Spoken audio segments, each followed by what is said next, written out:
Mesdames, Messieurs, bonsoir à toutes et à tous. La finale de la 20e Coupe du Monde a été remportée ce soir par l'Allemagne. Après 120 minutes de jeu, la Nationalmannschaft est venue à bout de l'Alibi Céleste, 1-0.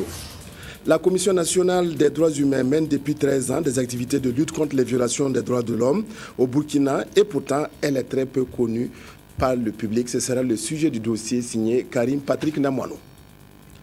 L'épilogue du mondial brésilien de football s'est déroulé ce soir et a connu la victoire des Allemands, vainqueurs des Argentins après les prolongations. Au terme du temps réglementaire, les deux équipes étaient au coude à coude, 0 but partout. Et comme la vie ne s'arrête pas seulement au ballon rond, intéressons-nous à d'autres sujets de l'actualité. Les Burkinabés sont encouragés par leur gouvernement à s'adonner à l'agriculture à l'aide de moyens modernes de production. Le Premier ministre Béon Luc Adolphe donne l'exemple à travers la réalisation d'un champ de 40 hectares dans la zone de Ouangolodougou. Plusieurs spéculations sont cultivées dans cette parcelle agricole. Reportage Simplice Barreau. Nous sommes dans la ferme agricole du chef du gouvernement située à Ouangolodougou, dans la région des Cascades. Sur une superficie de 40 hectares, Luc Adolphe tente depuis une dizaine d'années de pratiquer l'agriculture et l'élevage. Grâce à l'hospitalité des populations locales, il a pu aménager les terres où il sème notamment du maïs et du sésame. On y trouve également des champs d'anacades et des vergers de mangue. Une retenue d'eau est même construite pour l'irrigation de périmètre et le breuvage du cheptel. À l'époque où j'ai dirigé le Conseil supérieur de la communication, c'était en 2002. Ma secrétaire avait perdu son papa. Et donc nous sommes venus je l'ai accompagné avec une délégation du CIC pour l'enterrement. Et à l'issue donc de ce séjour, ce bref séjour, j'ai constaté que c'est une très belle région. Et elle a vu ses parents pour voir s'ils pouvaient me donner une partie donc, de leur propriété pour que je puisse faire une exploitation. Voilà, donc c'est parti comme ça, avec au départ quelques hectares. Et puis après, vraiment, les propriétaires terriens étaient tellement contents de mon initiative, moi qui viens de si loin, pour venir faire un investissement dans leur zone. Ils ont vraiment très bien pris ça. Donc c'est ainsi que j'ai commencé progressivement à investir ici d'année en année. Alors donc je fais essentiellement en plus des plantations d'anacadiers, de manguiers, d'orangers. Bon bien sûr je fais aussi les spéculations comme le maïs, le sorgho, le riz et aussi le sésame. L'agriculture et l'élevage sont des secteurs porteurs pour l'économie nationale, foi du chef du gouvernement. Mais pour réussir dans ces secteurs en tant que fonctionnaire, ce ne sont pas les obstacles qui manquent, toutes choses qui ne découragent pas le Premier ministre. Mais je peux vous dire que c'est très très dur l'agriculture. Je ne sais même pas aujourd'hui si c'est encore rentabilisé, mais je suis très confiant. Mais avec ma petite expérience, je crois que c'est là que se trouve l'avenir du Burkina Faso. Vous avez sur une petite exploitation comme celle-là, il y a beaucoup de choses. Si je travaillais à temps plein ici, il est évident que j'aurais pu multiplier par 3 ou par 4. J'ai la chance d'avoir un de mes parents qui est là depuis vraiment le début de l'exploitation et qui m'aide.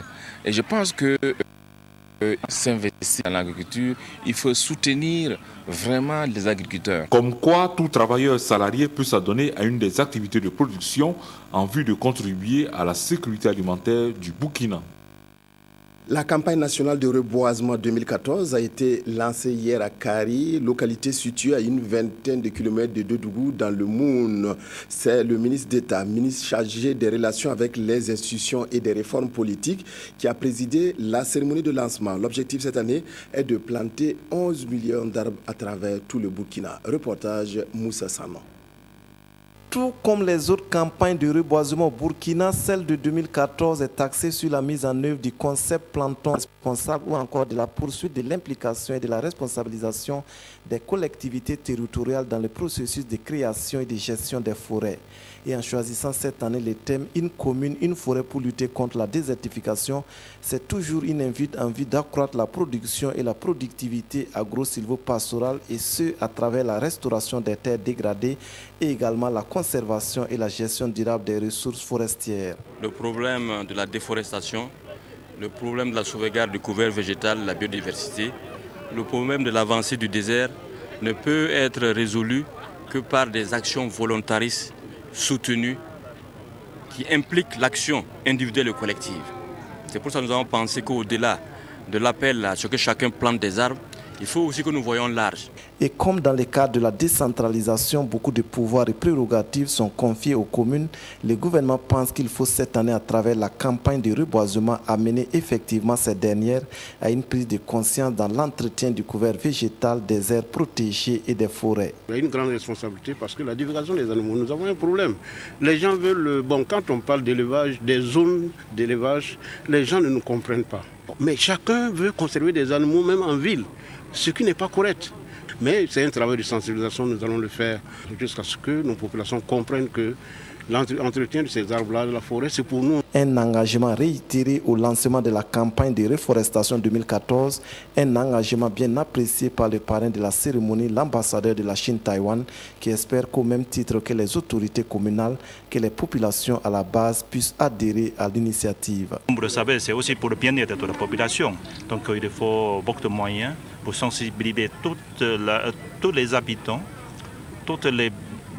d'une commune, d'une ville, d'un pays, pour faire sa propre contribution. Que le reboisement apporte le développement et le bien-être aux populations, c'est aussi le vœu de Bognessan Arsène Yé, le ministre d'État chargé des relations avec les institutions et des réformes politiques, qui a présidé ce samedi à Kari la cérémonie de lancement de la campagne nationale de reboisement, une campagne prometteuse avec l'amicale des épouses des membres du gouvernement, qui s'est signalé une heure aussitôt à la maison de la femme de Dédougou par la mise en terre d'une cinquantaine de plants. À noter la veille dans la cité du Banquet de cette rencontre bilan des cadres du ministère de l'Environnement et du Développement durable sur la campagne de 2013, une campagne jugée satisfaisante avec plus de 5 millions de plants mis en terre pour un taux de réussite supérieur à 70%. Le Premier ministre bénin Luc Adolphe Thiaw, qui séjourne depuis jeudi dans la région des Cascades, a procédé à l'inauguration du collège d'enseignement général CEG de Ouangolo-Dougou. La construction de cet établissement scolaire est une promesse du chef du gouvernement aux populations de la localité il y a quelques années de cela. Reportage Simplice Baro. Pour marquer son attachement à Ouangolo-Dougou, le chef du gouvernement tient là une des promesses qu'il a faites aux habitants de ce village de la région des Cascades. La construction d'un collège d'enseignement général est une réponse aux sollicitations des parents d'élèves qui voyaient souffrir leur progéniture obligés de continuer leur cursus secondaire ailleurs. Je connais ce village depuis déjà 2002 et j'ai observé donc depuis lors que malheureusement ce gros village et la dizaine de villages environnants ne disposaient pas d'un collège. Et les enfants, vous imaginez, qui sont ici à Ouangolo-Dougou, sont obligés de partir jusqu'à Niangoloko. C'est à 35 km d'ici pour fréquenter donc, la 6e et ensuite continuer leur cursus. Et cela, bien sûr, faisait en sorte que, malheureusement, très peu d'enfants n'avaient pas cette possibilité. Les parents, ne connaissant pas des gens donc, à Niangoloko, donc les enfants étaient obligés donc de rester à la maison, ils ne pouvaient plus partir. Dans leur adresse, les ministres en charge de la communication et des enseignements secondaires et supérieurs ont relevé les efforts du Premier ministre en faveur du développement de l'éducation au Burkina. Ils ont en outre appelé tous les acteurs du système éducatif, la région des Cascades, à faire des sacrifices pour la réussite des élèves. L'inauguration du CG de Ouangolo-Dougou est donc une aubaine pour les populations qui n'ont pas marchandé leur déplacement afin de célébrer avec le donateur l'événement. Luc Adolphe Thiaw a profité de l'occasion pour inciter les élèves du CG au travail. La leçon semble être comprise. Je promets au Premier ministre de bien travailler à l'école, un jour devenir comme lui. Le Premier ministre a également remis du matériel informatique à la direction de l'établissement et des vivres à la communauté musulmane de Ouangolo-Dougou. Il faut noter qu'une forte délégation de la ville de Ouangolo-Dougou en Côte d'Ivoire a aussi fait le déplacement. Une nouvelle université vient d'ouvrir ses portes au Burkina. L'université Saint-Augustin est située dans la commune rurale de Komsilga, dans la banlieue sud-ouest de Ouagadougou. L'USA offre à la fois un programme universitaire et une école technique et professionnelle. Elle propose 5 filières qui ont été énoncées par les responsables de cette université lors d'une conférence de presse. Reportage Nathalie Sabadogo. Voici l'USA, l'université Saint-Augustin. Située dans la commune rurale de Komsilga, elle est bâtie sur une superficie de 13 hectares. L'USA compte 5 salles, dont 2 qui seront équipées en matériel informatique, une bibliothèque et des bureaux. 2 bâtiments d'hébergement pour filles et garçons sont en construction. L'université Saint-Augustin a une capacité d'accueil de 200 étudiants répartis dans 5 filières. Des licences en sciences juridiques et politiques, sciences économiques et de gestion, licences professionnelles en énergie solaire, en mines et en génie civil. Nous sommes une université d'appui à ce qui existe déjà. Nous avons notre particularité, à savoir tourner vers les sciences, la formation professionnelle en énergie solaire. Ensuite, il y a les mines. Donc, pourquoi ne pas former les gens sur place au lieu de s'adresser à l'étranger? Pour le promoteur, c'est une œuvre qui a été une inspiration de son professeur de mathématiques au collège Mukasa de Koudougou.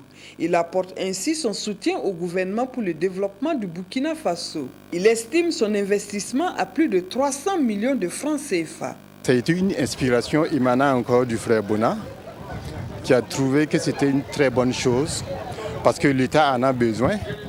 Il est bien vrai qu'il y a des universités sœurs qui sont là depuis longtemps, mais on a estimé qu'il y a de la place pour tout le monde. Donc c'est notre pierre pour accompagner l'État. L'USA adopte le système LND. Les inscriptions peuvent se faire au siège de l'USA à Komsilga ou au secrétariat de la paroisse Notre-Dame des Apôtres de la Padoue à Ouagadougou. À l'occasion, il y a eu une célébration de l'Eucharistie suivie de la bénédiction des locaux. L'École nationale des enseignants du primaire ENEP de Ouayouguia est déjà à sa 15e promotion. Plus de 600 stagiaires sont désormais mis à la disposition du ministère de l'Éducation nationale et de l'alphabétisation. Placés autour du thème « Rôle et place de ENEP dans la mise en œuvre du continuum éducatif », la cérémonie de sortie a été marquée par les encouragements aux futurs enseignants à embrasser leur métier avec volontarisme et abnégation. Reportage Herman Toué. Après 2 années de dur labeur, la 15e promotion de l'École nationale des enseignants du primaire ENEP de Ouayouguia est au terme de son parcours. Ils sont plus de 680 stagiaires admis provisoirement qui seront bientôt mis à la disposition du ministère de l'Éducation nationale. Même si les résultats définitifs ne sont pas encore disponibles, le premier responsable de l'école rassure qu'ils sont excellents, d'où les motifs de satisfaction. Dans l'ensemble, les résultats sont excellents. Mon seul souhait est que les élèves puissent mettre en application tout ce qu'ils ont pu acquérir pendant ces 2 années de formation. Cela dénote que tous les acteurs ont conjugué leurs efforts pour pouvoir mener à bien cette formation. Le parrain a prodigué des conseils à ses filleuls et les a invités à être des instituteurs exemplaires.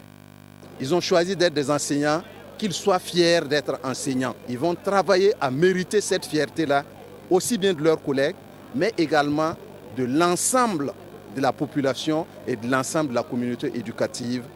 On est apte et prêt à servir. Donc, tous ceux qui sortent sont motivés. On est là pour relever le défi de l'éducation. La 15e promotion de l'ENEP de Ouayouguia est l'une des premières à bénéficier de 2 années de formation après plus d'une décennie de formation initiale d'1 an. Cette formation reçue permettra à ses futurs enseignants d'être des hommes et des femmes capables de relever les défis de l'éducation au Burkina. C'est par une plantation d'arbres que la cérémonie a pris fin.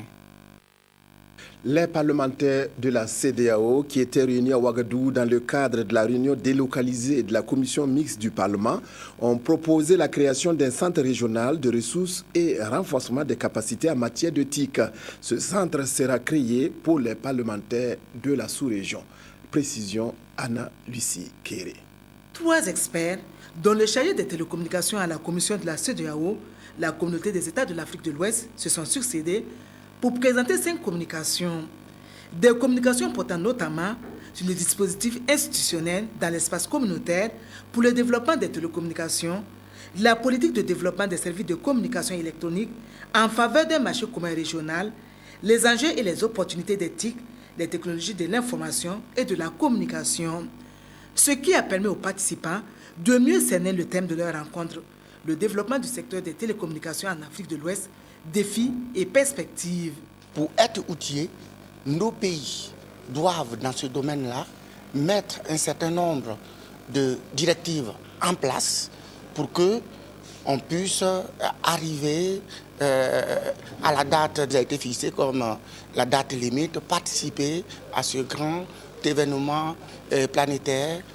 Les différentes interventions ont été suivies de débats à l'issue desquels les parlementaires communautaires ont formulé des recommandations, dont la création d'un centre régional de ressources qui devra aider les États membres à bien contrôler ce qu'ils émettent ou reçoivent comme message.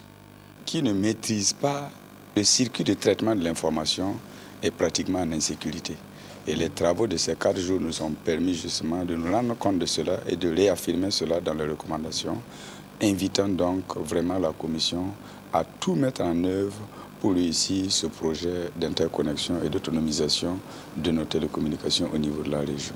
Le deuxième vice-président représentant le président du Parlement de la CEDEAO et le co-président de la commission mixte, la commission éducation, jeunesse, sport et culture, et la commission communication et technologie de l'information ont réitéré leur profonde gratitude aux autorités burkinabées pour leur manque d'attention et à leurs collègues députés pour leur assiduité et leur contribution au succès de leurs travaux. Le groupe Africom a convié la presse pour parler de sa nouvelle chaîne de télévision numérique dénommée Soleil d'Afrique. Les promoteurs de cette télévision ont surtout évoqué le problème posé par l'attribution d'une même et seule fréquence à leur chaîne et à Lonatel. C'est une difficulté majeure qui entrave la mise en œuvre de leur projet. Précision, Sie Sylvestre.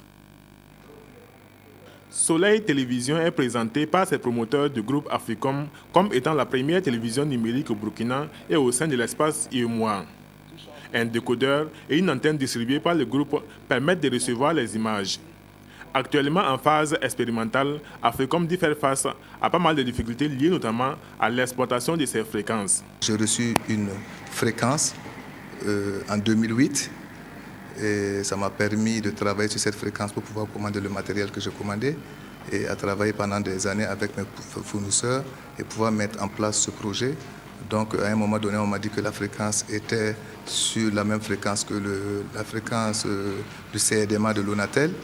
Et je n'ai pas cherché à comprendre pourquoi vous pouvez attribuer une fréquence à 2 sociétés.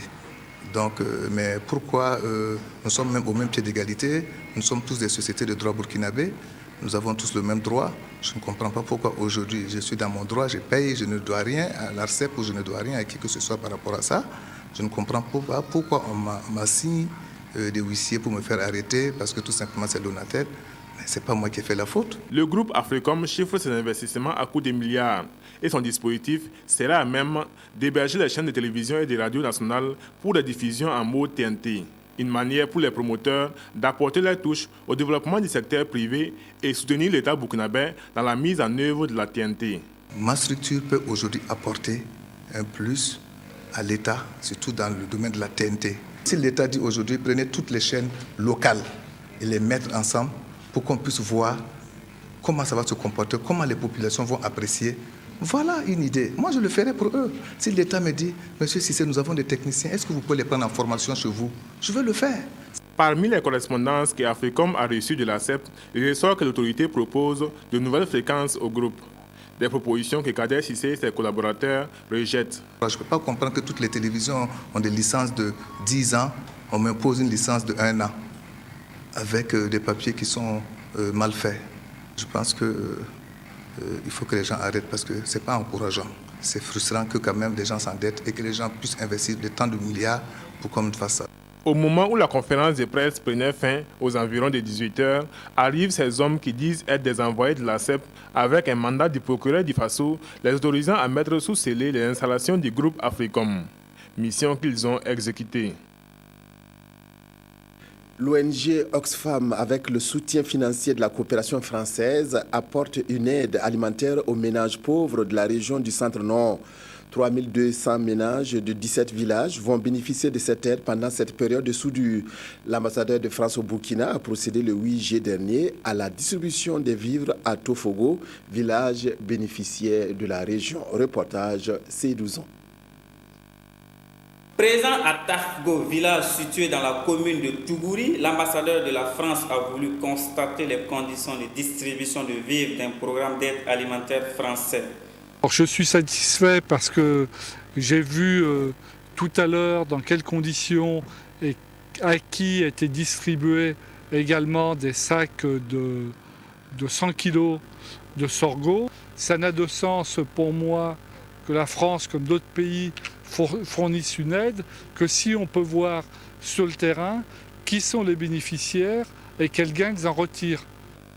D'un montant de 170 millions de francs CFA, cet appui alimentaire vient à point nommé car cette période de soudure constitue les moments difficiles pour les populations. Nous remercions l'ambassadeur de la France qui nous a apporté cette aide alimentaire. Elle va nous permettre d'avoir de la nourriture et aussi améliorer nos travaux dans les champs. L'initiative est d'Oxfam en collaboration avec Alliance technique d'assistance au développement ATAD. 3200 ménages recevront chacun un sac de 100 kg pour pouvoir répondre à ces besoins alimentaires. Et également, il est distribué également 18 tonnes de semences de céréales, notamment le sorgho et le riz, également dans cette localité. Gilles Thibault a pu aussi voir ce travail d'aménagement des exploitations agricoles par du ZAI, une technique de récupération des sols dégradés, critère qui a d'ailleurs prévalu à la sélection des bénéficiaires. Le ministre des Droits humains et de la promotion civique a séjourné à Bobo-Dioulasso pour faire la promotion des valeurs citoyennes. Le palais organisé à cette occasion s'inscrivait dans le cadre de la caravane du civisme qui sillonne les 13 régions du Burkina depuis son lancement à Koudougou. Reportage Kadou Romenki. Cela fait quelques mois que le ministère en charge des droits humains et de la promotion civique poursuit sa caravane du civisme dans les chefs-lieux des différentes régions du Burkina Faso. Ici, à Bobo-Dioulasso, c'est le même appel à un comportement citoyen qui a été lancé aux populations des hauts-bassins. Dans le passé, il était quelquefois rare de voir certaines personnes revendiquer, une certaine frange de la population revendiquer ses droits, alors qu'aujourd'hui, les gens n'hésitent pas à revendiquer leurs droits, ce qui témoigne quand même qu'ils ont une certaine connaissance maintenant de leurs droits. Maintenant, ce que nous faisons, c'est de faire de telle sorte que cette revendication se fasse dans les formes légales, que ce ne soit pas une revendication anarchique. Notre souhait est que vraiment des gens ne continuent pas à essayer d'imaginer qu'ils sont eux-mêmes en train les juges d'une situation. Les acteurs locaux qui sont les plus proches des populations à la base sont invités à s'impliquer dans la lutte contre l'incivisme, d'où le thème « Place et rôle des acteurs locaux dans la promotion d'une citoyenneté responsable ». Vraiment, cette rencontre vient appuyer ce que nous avons déjà eu à prendre comme des initiatives au niveau des conseillers municipaux, de tous les maires d'arrondissement, pour que, au niveau de chaque arrondissement, au niveau de chaque secteur, que les conseillers puissent tenir des rencontres pour expliquer à la population qu'ils ont intérêt à venir à la mairie pour s'informer, pour qu'ils aient vraiment l'information vraie, au lieu que de s'attaquer inutilement au bien public. Et pour finir, le bon citoyen doit travailler pour développer son pays, valoriser les produits locaux et ne pas rester dans l'oisiveté, comme le décrit cette exposition dénommée Village du bon citoyen. La Commission nationale des droits humains, CNDH, est très peu connue du public burkinabé malgré 13 ans d'existence. La Commission nationale des droits humains joue pourtant sa partition aux côtés d'autres organisations à la défense des droits de l'homme et contre les violations. Allons à la découverte de cette institution à travers le dossier signé Karim Patrick Namouanou.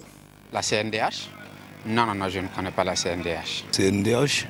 Non. À connaissance, je ne vois pas ce que ça veut dire. Vous n'avez jamais entendu parler de la CNDH? Non, pas du tout. Comme eux, vous êtes nombreux à ne pas connaître la Commission nationale des droits humains, CNDH, qui existe pourtant depuis 2001. Ce quinquagénaire locré Célestin Samandoulgou en assure la présidence. La CNDH sise à Zognan fonctionne à l'image du médiateur du Faso ou du mouvement burkinabé des droits de l'homme et des peuples, MBDHP, sauf qu'elle est une institution publique. Que les gens pensent qu'effectivement, c'est l'État qui nous finance, on doit se laisser manipuler par l'État. Non, c'est notre rôle justement d'aviser l'État par rapport à certaines positions, par rapport à certains actes qu'il pose ou certains agents posent. Ça, c'est notre rôle aussi, d'attirer l'attention du pouvoir. Donc, c'est ça, c'est notre rôle. Donc, nous le faisons, nous l'avons fait depuis longtemps, nous continuons à le faire. S'inspirant de la Déclaration universelle des droits de l'homme, de la Charte africaine des droits de l'homme et des peuples et de la Constitution burkinabé, elle promeut, protège et défend les droits humains. La liberté d'expression, ça elle est vraiment institutionnelle dans notre pays. C'est très bien. Quand nous voyons ces ajustements, ces comportements, ça veut dire que ça va bien démocratiquement. Si on interdisait les gens, là, nous avons quelque chose à dire. Mais si les gens manifestent, ils s'expriment, où est le problème? Mais pour le moment, interpeller telle ou telle personne, telle ou telle institution, nous ne l'avons pas encore fait. Parce que nous pensons que les droits de l'homme n'ont pas été violés. Quand c'est violé, c'est notre rôle d'appeler l'État à l'ordre. 17 membres ont voix délibérative et 11 des voix consultatives. Parmi eux, des parlementaires, des universitaires, des représentants d'ONG, de la chefferie coutumière et religieuse et des acteurs de la société civile.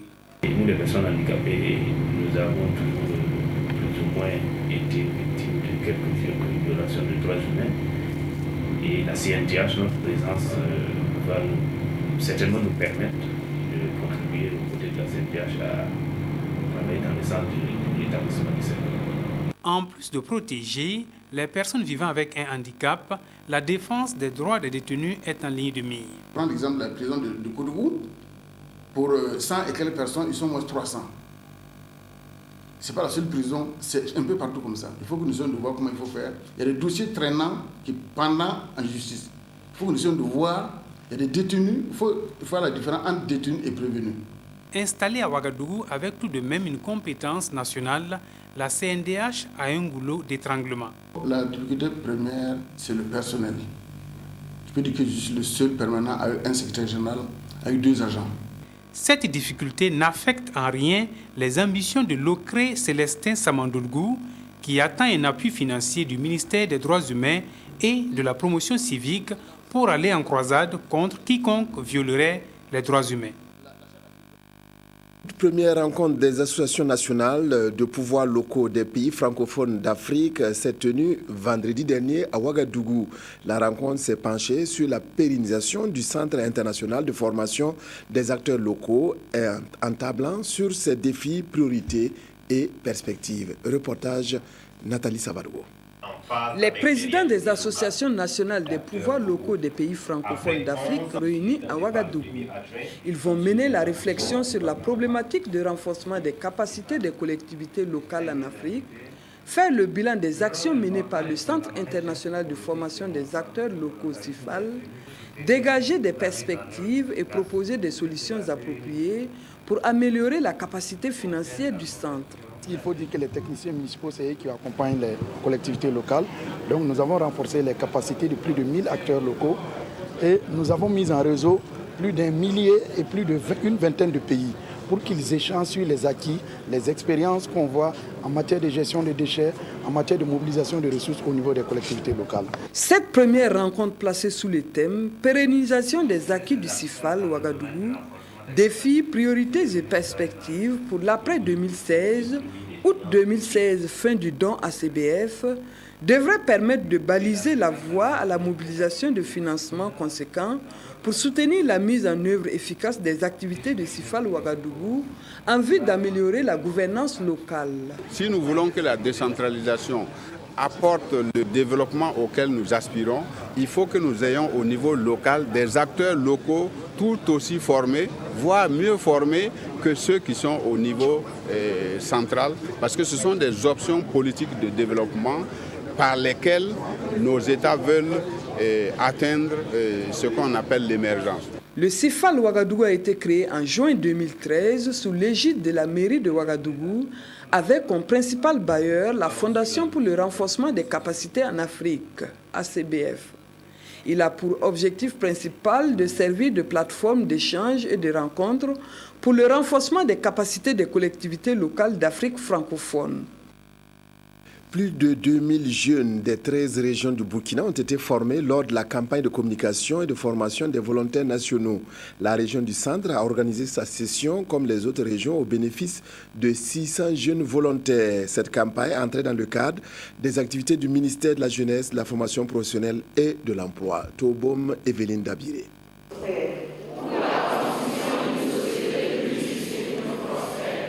Par cette prestation de serment, ces 600 volontaires de la région du Centre s'engagent à exercer dans différentes structures comme celle de l'éducation ou de la santé. Après 48 heures de formation sur le volontariat, le civisme, la citoyenneté ou les opportunités d'emploi, ces jeunes se disent prêts à exercer. C'est surtout servir mon pays qui m'a motivée à déposer pour le programme national de volontariat. Je suis affectée à l'association des scouts du Burkina Faso et sur le terrain, je vais aider les membres de l'association par rapport à leurs projets. Je vais aussi gérer la permanence au niveau de l'association des scouts du Burkina. Et à la cérémonie qui clôt cette session de formation et qui constitue une mise en route des volontaires, le secrétaire général du ministère en charge de la jeunesse leur a précisé les espoirs mis en eux. Conscience professionnelle et disponibilité doivent être leur quotidien. Et la directrice générale des volontaires d'insister sur ces points. Ce que nous attendons de ces volontaires, c'est vraiment un engagement réel au niveau de leur structure d'accueil, qu'ils puissent vraiment appuyer les structures à atteindre les objectifs pour contribuer de leur manière au développement du pays. Pour les 6 mois à venir, les 2133 volontaires formés dans les 13 régions du Burkina pour cette session de 2014 seront ainsi mis à la disposition des structures étatiques et de leur démembrement. Les fidèles musulmans observent depuis 2 semaines déjà le carême du mois de Ramadan, l'un des 4 piliers de l'islam. Un mois sacré au cours duquel des comportements sont observés, des actes d'adoration et de générosité est respecté. Quel sens donner aux jeûnes du mois sacré du Ramadan? Réponse avec Abdelaziz Yagibou. Quand la dimension spirituelle prend le dessus, il faut à tout prix comprendre et mémoriser les saintes écritures du livre sacré de l'islam. À quelques minutes de la rupture du jeûne, ces étudiantes musulmanes redoublent d'ardeur, comme le recommandent les enseignements de l'islam en ce mois de Ramadan. Le 9e mois du calendrier lunaire au cours duquel les musulmans sont appelés à se mortifier la chair, à se forger une spiritualité allant dans le sens de la crainte d'Allah. C'est le mois au cours duquel le Coran a été révélé comme une guidée et une preuve de bonne guidance. Dans la sourate 2, verset 177, Dieu dit que la bonté pieuse ne consiste pas seulement à tourner vos visages vers le levant, vers le couchant.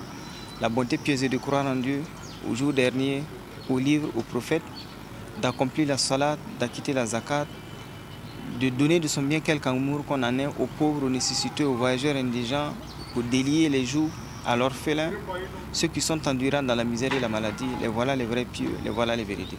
Donc on voit ici que la finalité du mois de Ramadan, c'est d'atteindre cette piété que le verset 177 de la sourate 2 définit comme étant l'élan du cœur d'abord vers Dieu, puisqu'il faut croire d'abord en Dieu, vers son message, les livres et les messagers qu'il a envoyés, par ailleurs de pratiquer les actes de culte tels que la prière et la zakat, et de sorte que ces actes de culte-là aient un effet positif sur notre disposition de cœur à aller vers les créatures de Dieu. Pour un mois de Ramadan bien rempli, des règles de bonne conduite s'imposent. Apprendre à éviter le haram, c'est-à-dire le péché, à être généreux et à se départir des propos ostentatoires. Un Coran qui indique que seuls les actes de bienfaisance sont bien récompensés à cette période. L'imam Ghazali dit qu'il y a 3 types de jeûnes. Il y a ce qu'il appelait Siyam al-Umum, ou le jeûne du commun des gens, qui consiste à ne pas manger, à ne pas boire et à ne pas avoir de relations charnelles. Et il dit il y a le jeûne As-Siyam al-Khusous, le jeûne de l'élite, qui consiste à ne pas manger, à ne pas boire, à ne pas avoir de relations sexuelles et par ailleurs à éduquer ses organes de sens.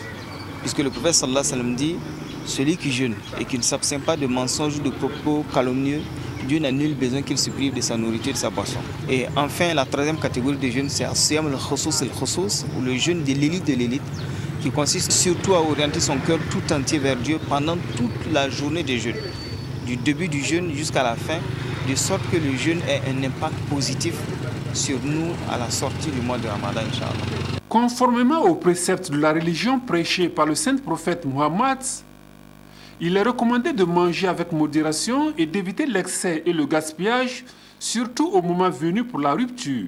Dans la façon de manger, le prophète sallallahu alayhi wa sallam nous dit mange en tenant compte de 3 choses. Une partie pour l'air, une partie pour la nourriture, une partie pour l'eau. Donc dans la façon de manger, le musulman doit être frugal, il doit être sobre. Et quand on est sobre, à la fin de Ramadan, on ne se venge pas de la nourriture à la fin de la journée de Ramadan. On mange juste ce dont on a besoin.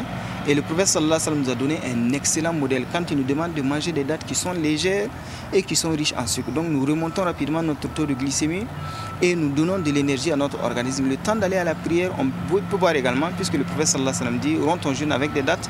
Si tu n'en trouves pas, bois de l'eau car l'eau purifie le corps. Nous devons diminuer notre quantité de nourriture justement parce que c'est ça la philosophie de Ramadan. En réduisant la quantité de nourriture, nous pouvons dégager un excellent que nous pouvons offrir aux autres. Véritable école qui permet aux musulmans de fortifier leur foi, l'accomplissement du 4e pilier de l'islam ne doit s'apparenter à une parenthèse que l'on ouvre et que l'on referme aussitôt après le carême. La foi, le sens du partage et du pardon cultivé durant ce mois doivent s'inscrire dans la durée, et cela pour le salut ici-bas et à l'au-delà.